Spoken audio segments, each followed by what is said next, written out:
besoin de toi, maître. Heureuse est la mère qui t'a porté et allaitée. Heureux plutôt ceux qui écoutent la parole de Dieu et qui l'observent.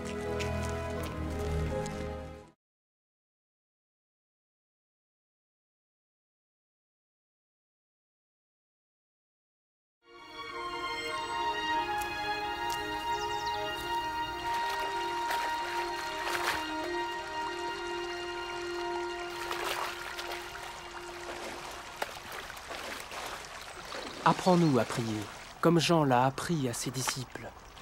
Quand vous priez, dites « Notre Père qui es aux cieux, que ton nom soit sanctifié, que ton règne vienne, que ta volonté soit faite sur la terre comme au ciel. Donne-nous chaque jour notre pain quotidien. Pardonne-nous nos offenses, comme nous pardonnons aussi à ceux qui nous ont offensés. Protège-nous contre la tentation et délivre-nous du mal. »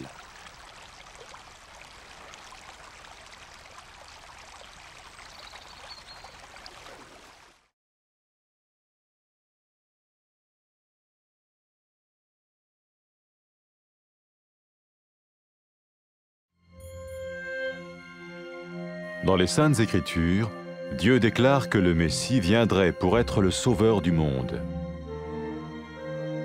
La vie de Jésus prouve qu'il est bien celui dont les prophètes avaient parlé. Ésaïe a prophétisé que la Vierge deviendrait enceinte et qu'elle enfanterait un fils. Des siècles plus tard, la naissance de Jésus accomplissait cette prophétie.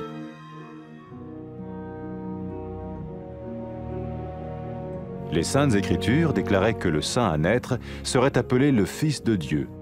Cela signifiait que Jésus serait le Fils de Dieu au sens spirituel et non au sens physique. Nous le voyons par sa manière de vivre. Il a guéri des malades, il a pardonné leurs péchés, les a ramenés à Dieu et leur a promis une place dans le royaume éternel de Dieu. Il s'est offert lui-même en sacrifice pour le péché à leur place. Puis il est revenu à la vie, victorieux sur la mort selon le plan de Dieu. Jésus a dit « Personne ne me prend la vie, mais je la donne de ma propre volonté. » La vie de Jésus n'a pas seulement accompli les écrits des prophètes, mais elle a aussi confirmé la vérité de la sainte parole de Dieu. Les prophètes avaient écrit « Ta parole, ô mon Dieu, est parfaite, elle dure à toujours. » Jésus lui-même a dit « Le ciel et la terre disparaîtront, tandis que mes paroles ne disparaîtront jamais. » Jésus est venu pour nous donner la vie dans toute sa plénitude. Mais quand l'homme a désobéi à Dieu dans le jardin d'Éden, il a choisi sa propre voie et ses actions l'ont séparé du Créateur.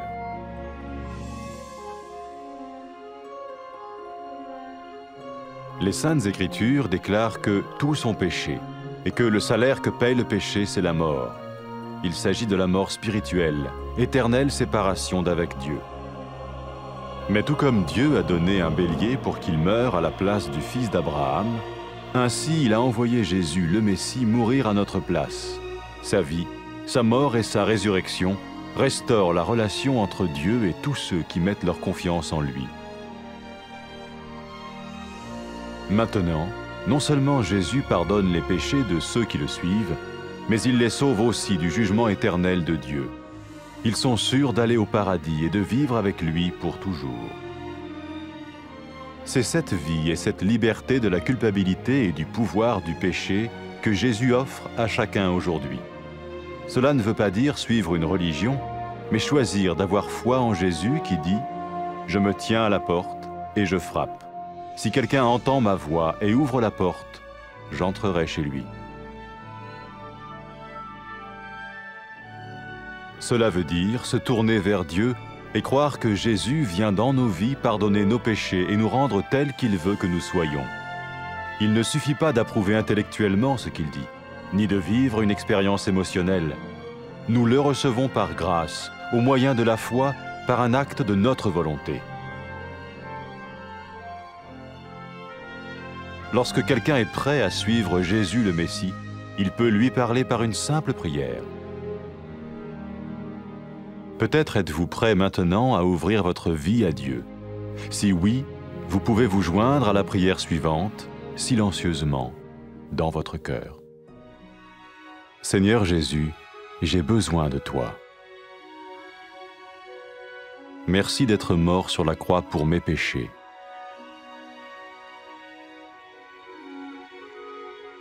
Je confesse mes péchés et je m'en repens.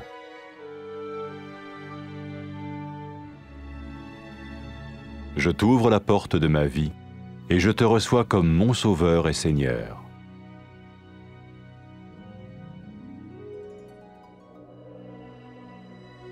Merci de me pardonner mes péchés et de me donner la vie éternelle.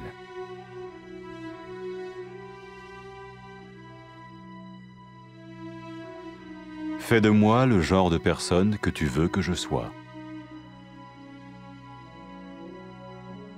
Maintenant que je deviens l'un de ceux qui te suivent. Amen.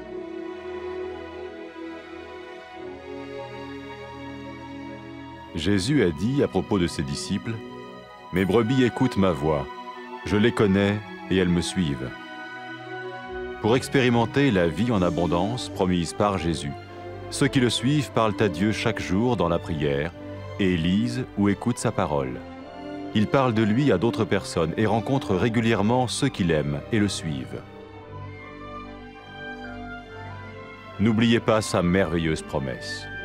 Tout pouvoir m'a été donné dans le ciel et sur la terre. Et sachez-le, je vais être avec vous tous les jours, jusqu'à la fin du monde.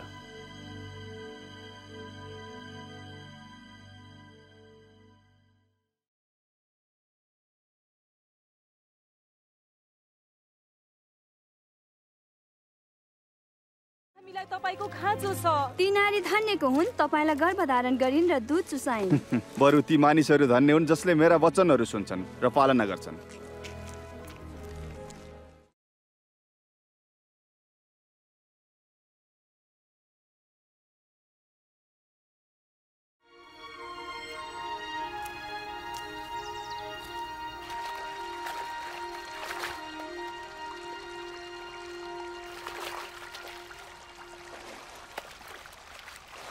हामीलाई प्रार्थना गर्न सिकाउनुहोस् जसरी योनाले आफ्ना चेलाहरूलाई सिकाउनु भएको थियो। जब तिमीहरू प्रार्थना गर्छौ यसो भन, तपाईको नाउँ पवित्र गरियोस्, तपाईको राज्य आओस्, तपाईको इच्छा स्वर्गमा जस्तो छ त्यस्तै यस पृथ्वीमा पुरा होस्।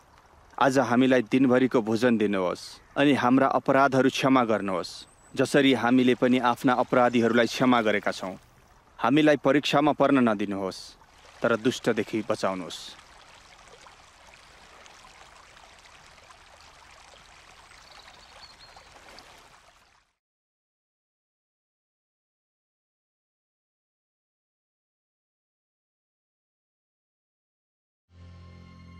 धेरै पहिले अगमवक्ताहरूले धर्मशास्त्रमा लेखेका थिए कि परमेश्वरले मसीहलाई पठाई पापीहरूलाई बचाउनु हुनेछ र परमेश्वरसँग मिलाप गराउनु हुनेछ। येशू ख्रीष्टको जीवनले के देखाउँछ भने उहाँ वास्तवमै मुक्तिदाता हुनुहुन्छ। यशाया नामका एकजना अगमवक्ताले लेखेका छन्, हेर कन्या गर्भवती हुनेछिन्, तिनले एउटा छोरो जन्माउने छिन् र यो कुरा पूरा भयो। मरियम कन्या छँदै पवित्र आत्माको शक्तिद्वारा गर्भवती भइन् र येशू ख्रीष्टलाई जन्म दिइन्। जसरी धर्मशास्त्रमा लेखिएको छ, उहाँको जन्म सम्बन्धी आश्चर्य चाहिँ परमेश्वरको चिन्ह थियो कि जन्मिएका बालक नै मसीह थिए जसलाई परमेश्वरले आफ्नो पुत्र भन्नुभयो। जब मानिसहरूले येशूलाई देखे, उनीहरूले उहाँमा परमेश्वरको शक्ति र स्वभावलाई देखे। उहाँले मानिसहरूलाई निको पार्नुभयो र उनीहरूको पाप क्षमा गर्नुभयो र उहाँले उनीहरूलाई अनन्त राज्यमा स्थान दिने प्रतिज्ञा गर्नुभयो। येशूले आफ्नो जीवन बलिदान गर्नुभयो र सम्पूर्ण मानिसका लागि दण्ड भोग्नुभयो। त्यसपछि उहाँ पुनर्जीवित हुनुभयो र यो प्रमाणित गर्नुभयो कि उहाँको शक्ति मृत्युको शक्तिभन्दा महान छ। प्रभु येशू ख्रीष्टले भन्नुभयो, आफ्नो प्राण अर्पण गर्ने अधिकार मसँग छ र फेरि लिने अधिकार पनि मसँग छ। येशूको जीवनले अगमवक्ताहरूले लेखेका कुरालाई पूरा गर्यो र परमेश्वरको पवित्र वचन अकाट्य र अनन्त छ भन्ने कुरा प्रमाणित गरिदियो। जे अगमवक्ताहरूले भनेका थिए त्यो भयो। येशू नै परमेश्वरको वचन हुनुहुन्थ्यो। ख्रीष्ट येशूमा परमेश्वरले आफैलाई यस संसारका मानिसहरूका लागि प्रकट गर्नुभयो। येशू हामीलाई प्रशस्तताको जीवन दिनका लागि आउनुभयो, जुन जीवन परमेश्वरले पहिलो मानवका रूपमा पुरुष र स्त्रीलाई सृष्टि गर्दा दिनुभएको थियो। तर उनीहरूले परमेश्वरलाई धोका दिए र उहाँको आज्ञा उल्लङ्घन गरे।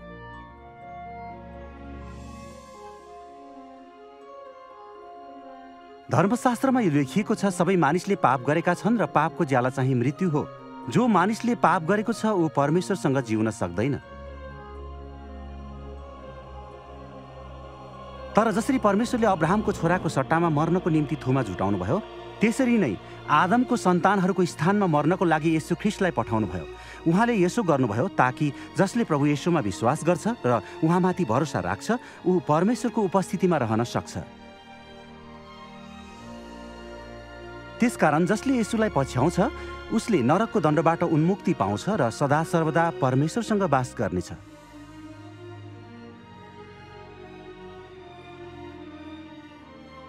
जब येशू मृतकहरूबाट जीवित हुनुभयो, उहाँले आफ्ना चेलाहरूलाई भन्नुभयो, मानिसले मेरो नाउँमा सारा जातिहरूको माझमा घोषणा गर्नेछन् कि जसले पश्चाताप गर्छ र उहाँतर्फ फर्किन्छ, परमेश्वरले तिनीहरूको पाप क्षमा गर्नुहुन्छ।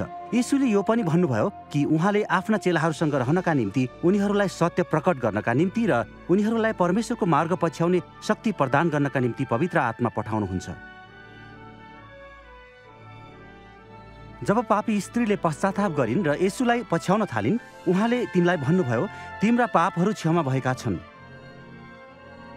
तिम्रो विश्वासले तिमीलाई बचाएको छ।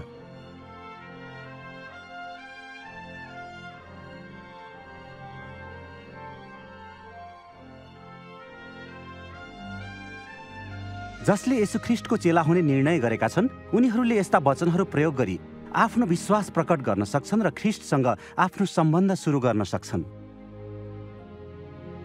परमेश्वर पिता, तपाईँ धर्मी हुनुहुन्छ। म तपाईँलाई धन्यवाद दिन्छु किनभने तपाईँले मलाई प्रेम गर्नुभयो। मैले तपाईँको आज्ञाहरू पालन नगरी तपाईँको विरुद्धमा पाप गरेको कारण म दुःखी छु। प्रभु येशू ख्रीष्टलाई मेरो खातिर क्रुसमा मर्नका निम्ति पठाउनु भएको लागि धन्यवाद। र उहाँ फेरि मृत्युबाट जीवित हुनुभयो। उहाँले मैले भोग्नुपर्ने दण्ड भोग्नु भएको लागि म धन्यवाद दिन्छु। म तपाईँको बाटो पछ्याउँछु र प्रभु येशू ख्रीष्टलाई मेरो मुक्तिदाता र प्रभुको रूपमा अँगाल्न चाहन्छु। म धन्यवाद दिन्छु किनकि तपाईँले मेरा पापहरू क्षमा गर्नुभयो र सधैँभरि तपाईँसँग तपाईँको राज्यमा हुनका निम्ति बाटो खोलिदिनुभयो। पवित्र आत्मा मसँग रहनका निम्ति दिनुहोस् र मलाई तपाईँको बाटो देखाउनुहोस् भनी म प्रार्थना गर्दछु।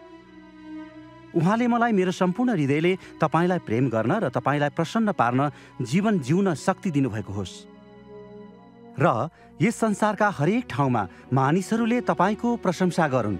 आमेन। येशूले आफ्ना चेलाहरूलाई भन्नुभयो, मेरा भेडाहरूले मेरो स्वर सुन्छन्, म उनीहरूलाई चिन्दछु र उनीहरू मेरो पछि आउँछन्। येशूलाई पछ्याउनेहरूसँगै भेला हुन्थे। उनीहरू हरेक दिन उहाँसँग कुरा गर्थे, धर्मशास्त्रमा उहाँको वचन अध्ययन गर्थे, उनीहरू उहाँको उदाहरण पछ्याउँथे र अरूलाई उहाँको विषयमा बताउँथे। येशूले उनीहरूको हृदयमा वास गर्नुहुने परमेश्वरको आत्माद्वारा उनीहरूलाई डोर्याउनुभयो र सशक्त बनाउनु भयो। येशू उहाँको स्वर्गीय सिंहासनमा उचालिनुभन्दा अघि भन्नुभएको कुरालाई उनीहरूले मनमा राखेका थिए। परमेश्वरले मलाई पृथ्वी र स्वर्गमा सम्पूर्ण अधिकार दिनुभएको छ। यस कुरामा निश्चित हौ कि जगतको अन्तसम्म म तिमीहरूको साथमा छु।